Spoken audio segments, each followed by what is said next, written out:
the total energy of fluid in motion is sum of its kinetic energy, potential energy and pressure energy, right? In general ऐसे लिखते हैं हम कि total energy of a fluid in motion is, बेटा अगर मैं इस energy को E से रिप्रेजेंट कर लूं, it will be 1/2 mv square plus mgh plus p into v। कल आपको बताया ये p into v क्या होता है? Pressure energy. Pressure into volume represents pressure energy. So जब भी फ्लूइड मोशन में होगा उसके पास काइनेटिक एनर्जी होगी, पोटेंशियल एनर्जी होगी क्योंकि वो ग्राउंड से ऊपर होगा, अगर नहीं होगा तो ये जीरो आ जाएगा। प्रेशर तो होता ही है, pressure into volume becomes pressure energy. अगर मुझे पता करना है टोटल एनर्जी पर यूनिट मास,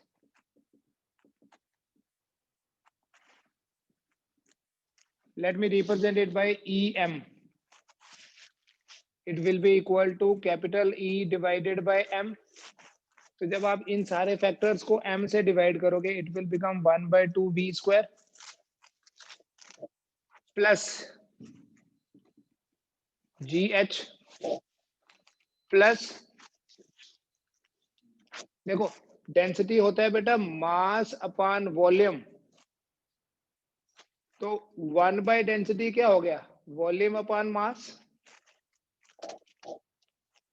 तो मैं यहां लिखूंगा P into v by m, mass से डिवाइड किया दोनों तरफ। So this is now a term called volume पर unit mass that is reciprocal of density. तो ये एक्सप्रेशन जो एनर्जी पर यूनिट मास का बनेगा, this will be 1/2 V square plus GH plus P by rho. और अगर आपको बताना है टोटल एनर्जी पर यूनिट वॉल्यूम कितना है, उसको भी रिप्रेजेंट कर सकते हैं। टोटल एनर्जी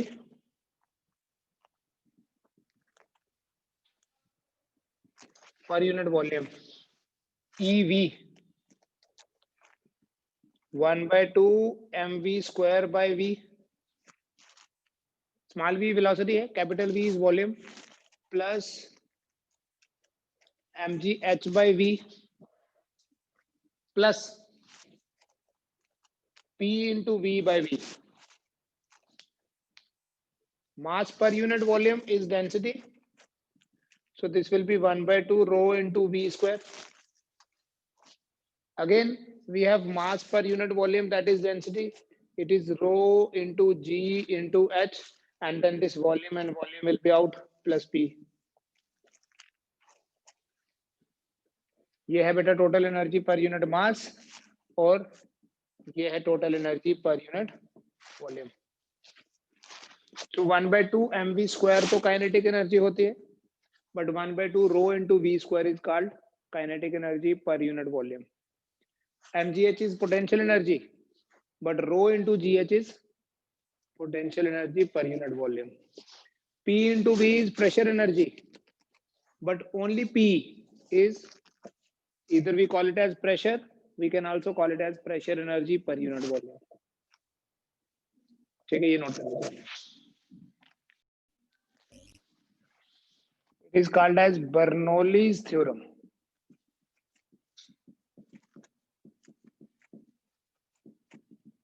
बेटा जो बर्नौलीज थ्योरम है मास कंजर्वेशन पे या एनर्जी कंजर्वेशन, चलो दोनों ही आ गया, मास एनर्जी कंजर्वेशन पे बेस्ड है।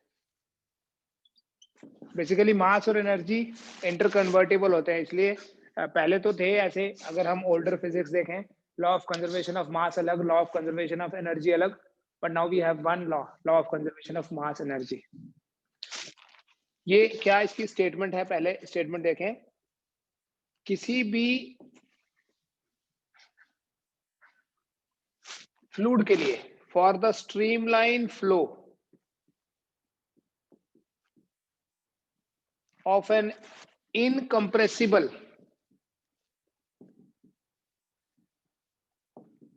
and non-viscous fluid.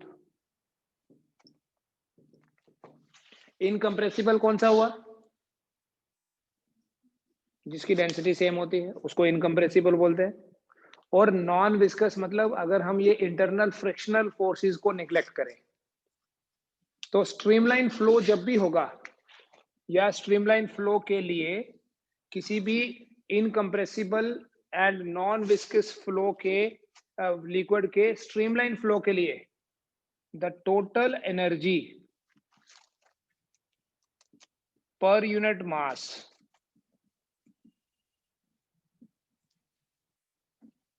remains conserved for the streamlined flow of a non-viscous and incompressible fluid. The total energy per unit mass remains conserved. ठीक है, and we will prove this. Total energy per unit mass भी conserved है.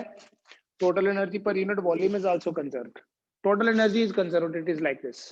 Energy conservation या mass conservation इसलिए बोलते हैं. Suppose कोई ये ग्राउंड लेवल है, ठीक है, और इस ग्राउंड लेवल में यहां पर कोई पाइप है, यहां से स्टार्ट होके यहां तक चली गई।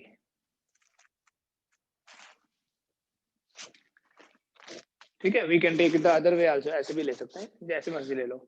ये क्रॉस सेक्शन है एक्स और ये क्रॉस सेक्शन है वाई। यहां से लिक्विड एंटर कर रहा है and from this and it is coming out and it is a streamline flow.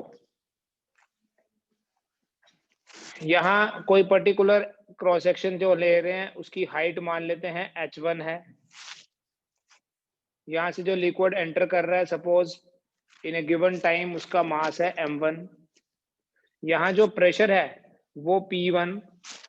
यहां जो लिक्विड एंटर कर रहा है it is entering with A velocity v1 and similarly यहां पर height h2, pressure p2, velocity v2, area a2, यहां area a1 और यहां से जो मास आ रहा है दैट इज m2। ठीक है, दो क्रॉस सेक्शंस है, one is x the other is y। क्या क्या लिया यहां पर? p1, a1, v1, h1 और m1। दूसरे एंड पे pressure p2, area a2, velocity v2, height h2, mass m2। Pressure, area, velocity, height and mass, ये सारी चीजें हमें चाहिए। अगर हम कभी वर्क कैलकुलेट करें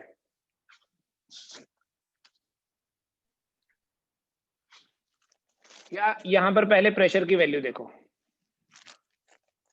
force exerted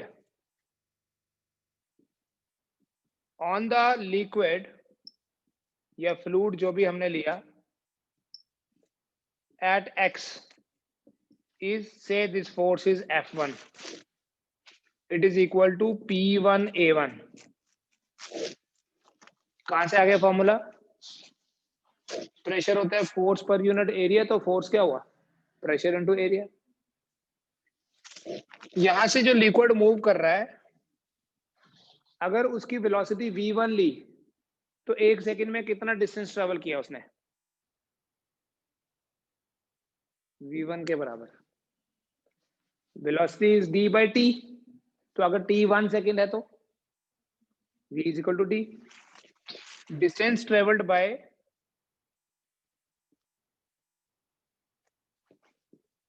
the particle,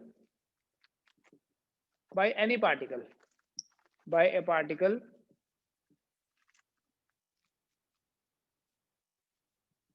in 1 second at a is distance होता है बेटा वेलोसिटी इनटू टाइम। अगर ए पॉइंट पे वेलोसिटी v1 है तो डिस्टेंस हो गया v1 into 1, so that means we say d1 बोल दो, it is equal to v1। Board छोटा है थोड़ा सा। So work done per second कितना हुआ एट ए,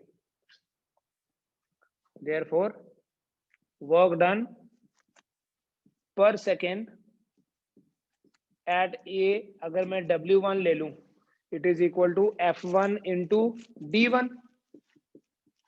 लेकिन बेटा जो F1 है वो है P1A1 और D1 तो V1 है।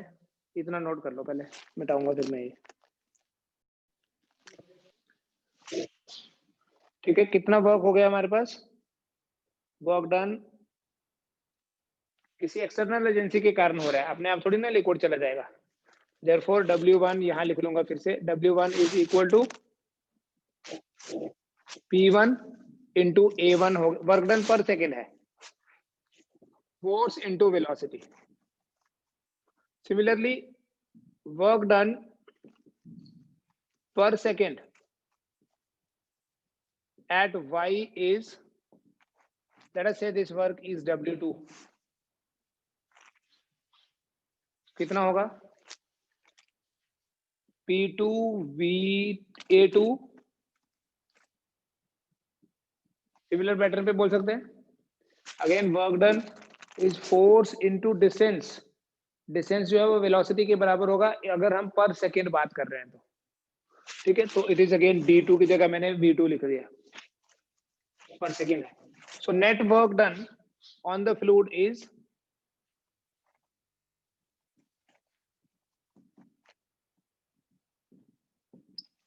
W equals to W1 minus W2। Calculate करेंगे, P1A1 V1 minus P2A2 V2। बेटा जो ये वर्क होता है, वर्क तो ऐसे फोर्स इनटू डिस्टेंस है, बट यहाँ फोर्स इनटू वेलोसिटी निकाल रहे हैं because work is actually done per second. हमने कौन सा वर्क कैलकुलेट किया है? Work done per second according to equation of continuity, कल पढ़ा हमने। According to equation of continuity, ये जो A1 V1 है ये A2 V2 के बराबर होता है ना? यही पढ़ा था, area is inversely proportional to velocity and this is equal to volume of liquid flowing per second, इसलिए पर सेकेंड ले रहे हैं। Volume of liquid flowing per second means rate of flow of volume, यही लिखा था। इसीलिए तो velocity बन जाता है जब डिस्टेंस बाय टाइम करोगे तो। अब बेटा इसका मतलब ये हुआ कि A1 V1 is equal to A2 V2 and that is equal to volume upon time. We are taking time to be 1 second. So that is volume. Volume क्या होता है? देखो डेंसिटी होता है मास पर यूनिट वॉल्यूम, तो वॉल्यूम क्या हो गया? Mass by rho, m by rho. So we can take, say it is m by rho. What is A1 V1? It is volume upon time. A2 V2, it is also volume upon time. Since we are calculating work done for every second, so we'll take T equal to 1. इससे हमारा W क्या बन गया?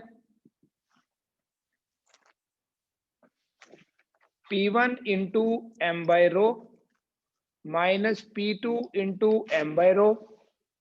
So बेटा W आपके पास आ गया इससे P1 minus P2 into m by rho. इसको इक्वेशन 1 बोल दीजिए। This is the net work done on the liquid. Basically इधर से लिक्विड को एंटर कराने में जो वर्क हुआ वो, और यहां से तो जो लिक्विड है that is doing some work now, तो नेट वर्क हो गया W1 माइनस W2 एंड वो W1 माइनस W2 आ गया आपके पास P1 minus P2 into m by rho. This is work done on the liquid per second. ठीक है, and basically you can say यहाँ प्रेशर P1 ज्यादा है, यहाँ प्रेशर P2 ज्यादा है, P2 से। यहाँ वाला जो प्रेशर P2 है उससे ये प्रेशर, तभी तो लिक्विड यहाँ से यहाँ जा रहा है। The fluid flows from high pressure to low pressure, अगर इस डायरेक्शन में फ्लो हो रहा है तो इसका ऑब्वियसली ये मतलब होगा कि यहाँ प्रेशर ज्यादा है as compare to this, so that is why we have P1 minus P2। ठीक, अब इस pressure, this is work done due to the pressure difference, इसलिए इसको प्रेशर एनर्जी बोलेंगे।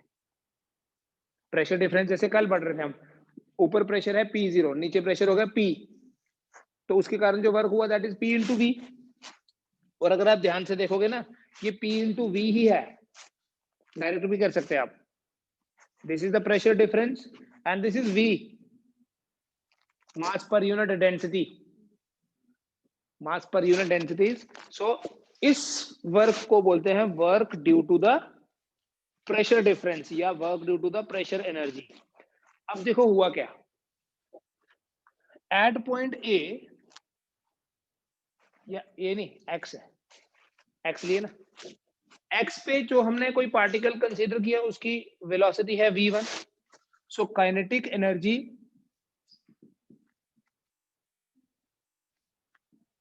at x is equal to 1/2 m into v1 square। मास तो same ही रहेगा, जितना मास streamline flow है ना, ये m1 और m2 बराबर होंगे, जितना मास यहां से एंटर करेगा उतना ही बाहर निकलेगा। काइनेटिक एनर्जी एट y कितना हो जाएगा, 1/2 m into v2 स्क्वायर। अब मुझे बताओ, जैसे ये फिगर बनी हुई थी, मैंने ये वाला एरिया थोड़ा बड़ा लिया, ये छोटा लिया, यहां से यहां जाते हुए काइनेटिक एनर्जी बढ़ी कि कम हुई, बढ़ी, क्योंकि आगे एरिया कम है, एरिया कम है तो वेलोसिटी कम होगी, वेलोसिटी ज्यादा होगी, वेलोसिटी ज्यादा तो काइनेटिक एनर्जी इंक्रीज हो गई। तो increase in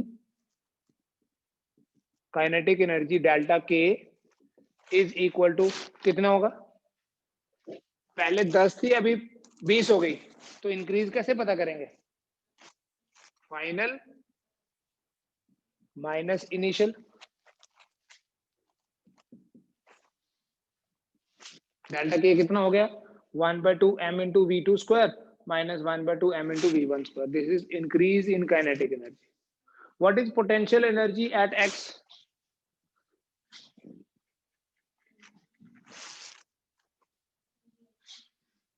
Potential energy at x is equal to mgh1, ये, and potential energy at y is बढ़ी कि कम हुई, जब लिक्विड या फ्लूइड यहां से यहां गया उसने हाइट गेन करी ना, तो पोटेंशियल एनर्जी भी बढ़ी।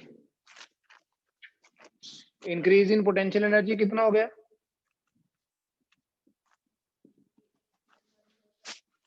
mgh2, मिटा देता हूँ अभी डायग्राम में, increase in potential energy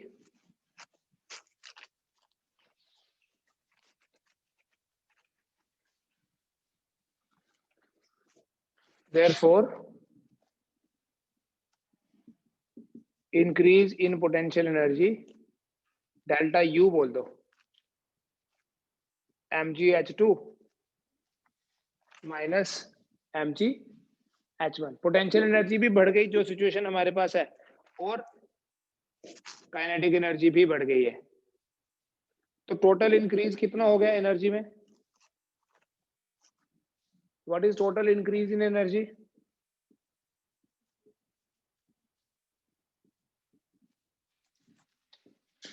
delta के प्लस डेल्टा यू, दोनों बढ़ जो रही है,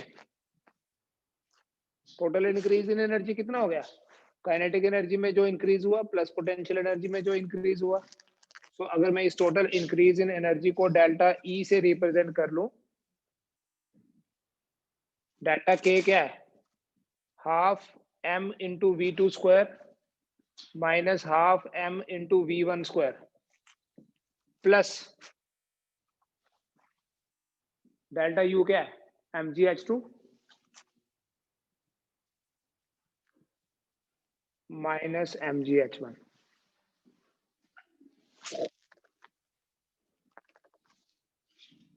ठीक है, दोनों जो बड़ी है, इसलिए दोनों में जो इंक्रीज हुआ उसको हम ऐड कर देंगे, आ जाएगा आपके पास नेट इंक्रीज। अब वर्क एनर्जी थ्योरम देखिए क्या है, according to work energy theorem जो भी हम वर्क करते हैं वही एनर्जी में कन्वर्ट होता है। ठीक है, लिखो, लास्ट में लिखिए according to work energy theorem, इसको ना सेकेंड इक्वेशन बोल देना। According to work energy theorem, according to work energy theorem, work done on the fluid, work done on the fluid is equal to increase in energy of the fluid, work done on the fluid is equal to increase in energy of the fluid. Therefore from 1 and 2 we have W equals to delta E. W क्या था? P1 minus P2 into m by rho is equal to 1 by 2 mv2 square minus 1 by 2 mv1 square plus mgh2 minus mgh1। ठीक है, इसको भी हम खोल देंगे, इसको लिख सकते हैं P1 into m by rho, P1 into m by rho minus P2 into m by rho. अब क्या करो, जो यहां पर नेगेटिव टर्म है इसको उधर शिफ्ट कर दो, वहां वाली नेगेटिव इधर, ताकि हमारे पास दोनों तरफ पॉजिटिव टर्म्स हो। So this becomes P1 into m by rho plus 1 by 2 m into v1 square plus mgh1 equals to, ये उधर जाके ऐड होगा, प्लस होगा, मतलब क्या लिखूं, P2 into m by rho plus 1 by 2 m into v2 square plus mgh2। रुको, अभी m कॉमन नहीं लेंगे हम।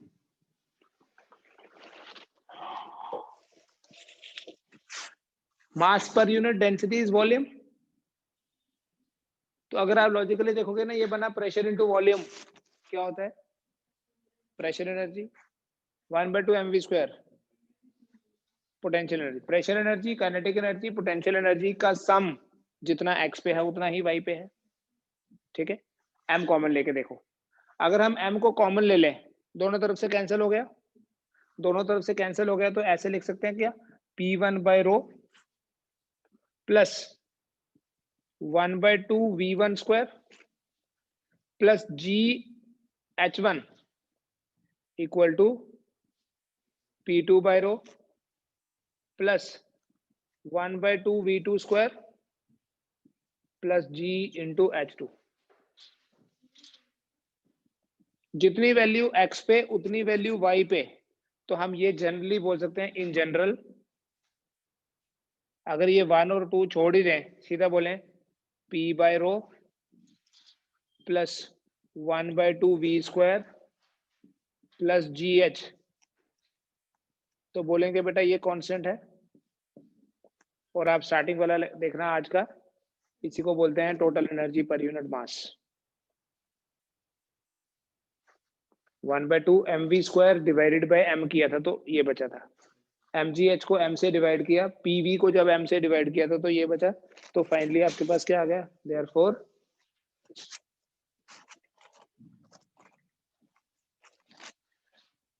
therefore total energy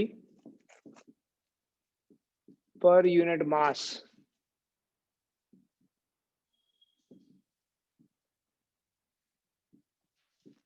remains constant।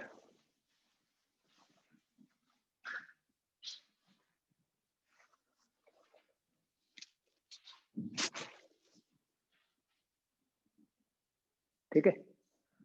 अब एज ए स्पेशल केस देखिए, अगर ये दोनों एंड एक्स और वाई सेम वर्टिकल लेवल पे हों, if the ends x and y are at same vertical level, then h1 और h2 बराबर होंगे। और यहां से देखो h1 और h2 बराबर होंगे तो ये टर्म्स कैंसिल हो गई। तब हम लिखेंगे p by rho plus 1/2 v square constant है, ठीक है ना, क्योंकि mgh तो सेम ही हो गया दोनों तरफ। देन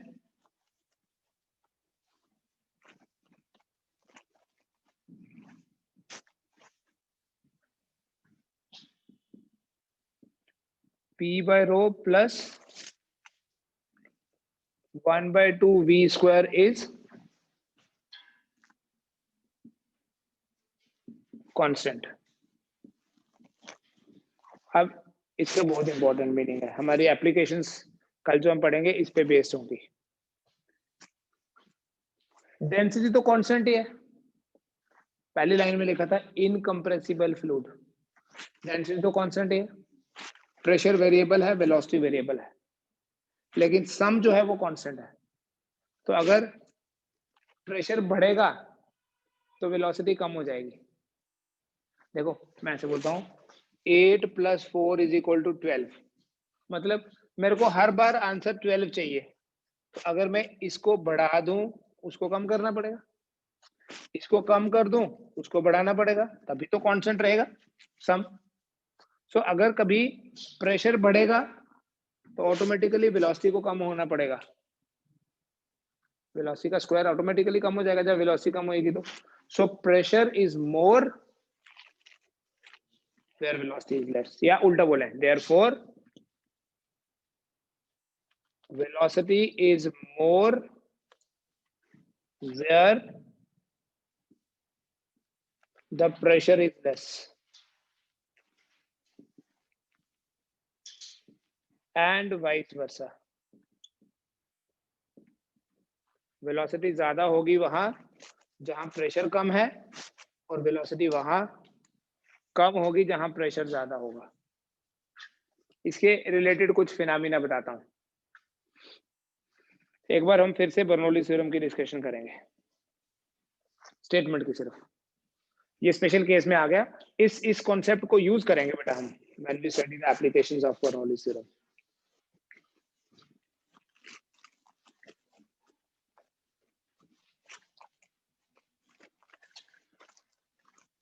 सो फिर से अगर मैं बर्नौली थ्योरम की स्टेटमेंट लिखूं सिर्फ, I will say 1/2 v square plus gh plus p by rho, है ना, is constant. What is this 1/2 v square? Kinetic energy per unit mass. gh, this is pressure energy per unit mass.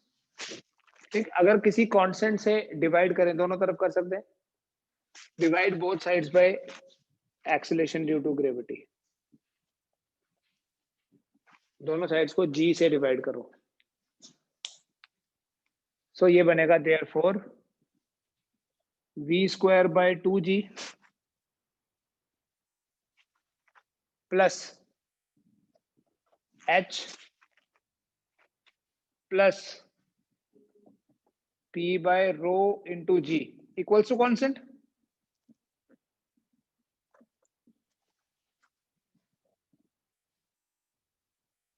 ठीक है ना, constant divided by 9.8 करेंगे तो constant ही तो आएगा। अब देखने में आपको ये बड़े डिफरेंट टर्म्स लग रही हैं, लेकिन आपने प्रिंसिपल ऑफ होमोजेनिटी पढ़ा था, सिर्फ सिमिलर क्वांटिटीज को ही ऐड या सब्ट्रैक्ट कर सकते हैं।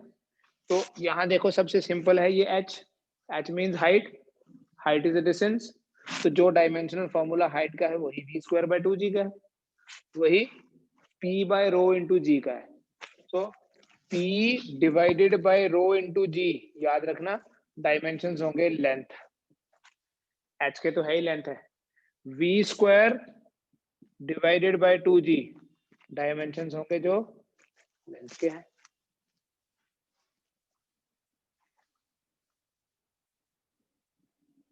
ठीक है, H के लिखने की जरूरत नहीं है। इस टर्म को बोलते हैं बेटा वेलोसिटी हेड।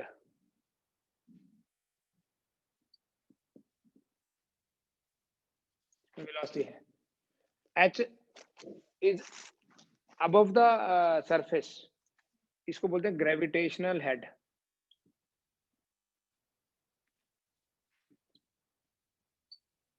एंड बेटा इसे बोलते हैं pressure head. So we have an alternate statement of Bernoulli's theorem. For the streamline flow of a incompressible and non-viscous fluid, the sum of velocity head, gravitational head and pressure head remains constant. ठीक है, इसको note करो अभी।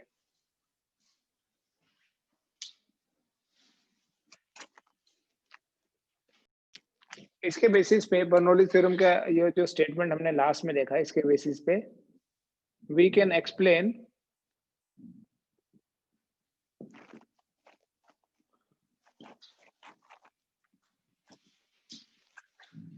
why the roofs of temporary huts blow off during storm, during strong winds। जो हमारे temporary हट होंगे उनका छत उड़ जाता है। ठीक है, बर्नौली थ्योरम क्या है, देखो क्या लिखा मैंने, P बाय रो इंटू जी, या P बाय रो ही था खाली, plus V square by 2 is constant. जब हमने x और y दोनों को सेम वर्टिकल लेवल पे लिया, सपोज करो बेटा ये कोई टेम्पररी हट है,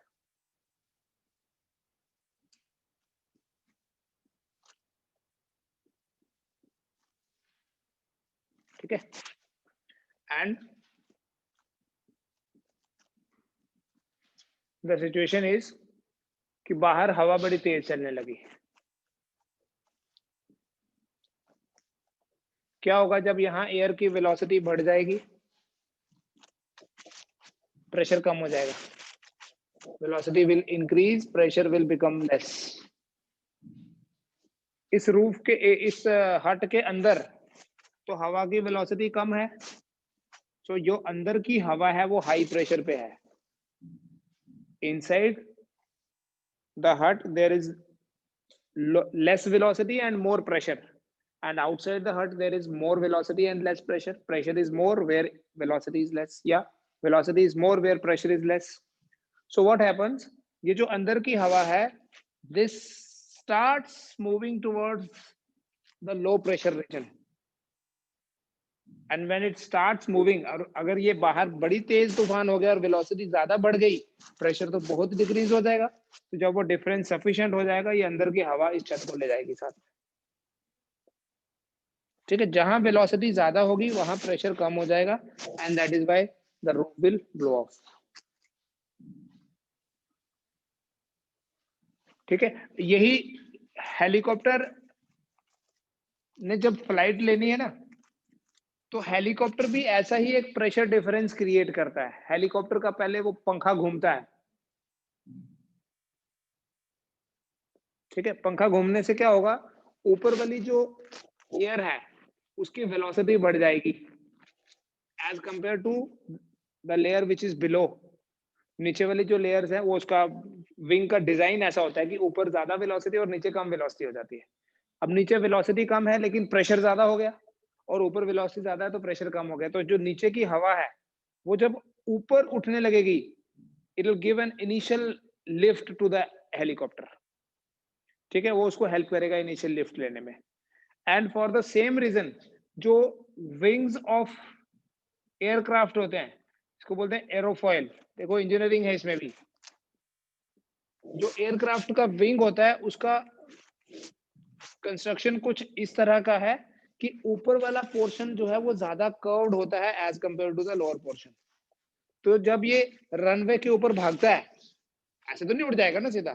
सो प्रेशर मेंटेन करना, प्रेशर डिफरेंस बनाने के लिए, क्योंकि जब यहाँ से स्ट्रीमलाइंस ऑफ एयर ट्रेवल करेंगी, ये वो हवा है जो क्रॉस कर रही है इसके एयरक्राफ्ट को, और यहां से भी करेंगी, बट ऊपर वाली स्ट्रीमलाइंस जो है देखो, these will become faster because ज्यादा डिस्टेंस कवर करना है, तो ये फास्टर हो जाएंगी, मतलब वेलोसिटी बढ़ जाएगी, प्रेशर कम हो जाएगा, और नीचे वाली जो है वो कंपैरेटिवली स्लो है, so pressure will be more. So what happens when the aeroplane has to take a lift? Before that, it will run on the high this runway. ठीक है, वेरी फास्ट 100 किलोमीटर या 200 kilometre per hour की speed से। उससे क्या होता है, ऊपर वाली स्ट्रीमलाइंस की वेलोसिटी बढ़ जाती है, प्रेशर कम होता है, तो नीचे से हवा ऊपर उठती है, जो वो उसको एक इनिशियल लिफ्ट देती है लेने फ्लाइट लेने में। ठीक है, this is all Bernoulli's theorem. ठीक है, इससे रिलेटेड और भी हम कल डिस्कस करेंगे।